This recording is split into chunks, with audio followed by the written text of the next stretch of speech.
തിരക്കേറിയ ജീവിതത്തിനിടയിൽ നിന്ന് ഞാൻ സമാധാനം തേടുകയാണ്. അതെ, a moment to nourish my soul.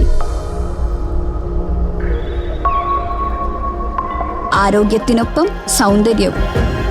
സമഗ്രമായ ആരോഗ്യത്തിൻ്റെയും സൗന്ദര്യത്തിൻ്റെയും പുതിയ തുടക്കത്തിനായി മട്ടാഞ്ചേരിയിൽ സ്ഥിതി ചെയ്യുന്ന ആയുർസ്പർശ് ആയുർവേദ ഹോസ്പിറ്റൽ നിങ്ങളേവരെയും സ്വാഗതം ചെയ്യുന്നു.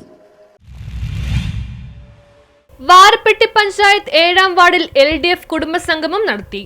വാരപ്പെട്ടി പഞ്ചായത്ത് 7ാം വാർഡ് LDF സ്ഥാനാർത്ഥിയായി മത്സരിക്കുന്ന നജീന ഷെഫീഖിന്റെ തിരഞ്ഞെടുപ്പ് പ്രചാരണാർത്ഥം മൈലൂരിൽ സംഘടിപ്പിച്ച കുടുംബസംഗമം CPM ജില്ലാ സെക്രട്ടേറിയറ്റ് അംഗം ഷാജി മുഹമ്മദ് ഉദ്ഘാടനം ചെയ്തു. അതിനാണ് 1ാം മന്ത്രിസഭാ യോഗത്തിലെ തീരുമാനമടിസ്ഥാനത്തിൽ കേരളത്തിലെ 4 ലക്ഷത്തോളം വരുന്ന കുടുംബശ്രീ പ്രവർത്തകരും ആശാ പ്രവർത്തകരും പഞ്ചായത്ത് മെമ്പർമാരും MLAയും അംഗൻവാടി ടീച്ചറുമടക്കമുള്ള 4 ലക്ഷത്തോളം ആളുകൾ ഒരുമിച്ച് ചേർന്ന് സർവേ നടത്തി 66,006 കുടുംബങ്ങളെ കണ്ടെത്തി. ആ 66,006 കുടുംബങ്ങൾക്ക് അവർക്ക് ആവശ്യം വേണ്ടത് അവരുടെ രേഖകൾ ആവശ്യമുള്ളവർക്ക് ആധാർ കാർഡ്, റേഷൻ കാർഡ്, മറ്റ് കാർഡുകൾ, രേഖകൾ ആവശ്യമുള്ളവർക്ക് രേഖകൾ, അവർക്ക് റേഷൻ മേടിക്കാൻ പോകാൻ വശമില്ലാത്തവരാണെങ്കിൽ അവരുടെ വീട്ടിനകത്ത് വാതിൽപ്പടി സേവനം, റേഷൻ സാധനങ്ങൾ വീട്ടിനകത്ത്.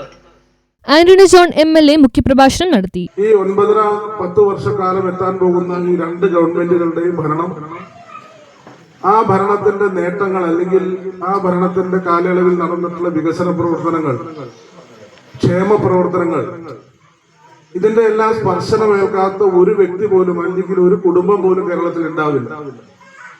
അത്രയേറെ വിശാലമായ നിലയിലാണ് ജനങ്ങളെ ചേർത്ത് നിർത്തി 9-9.5 വർഷക്കാലം ഈ പ്രവർത്തനം 2 ഗവൺമെന്റുകൾ സംഘടിപ്പിച്ചിട്ടുള്ളത്.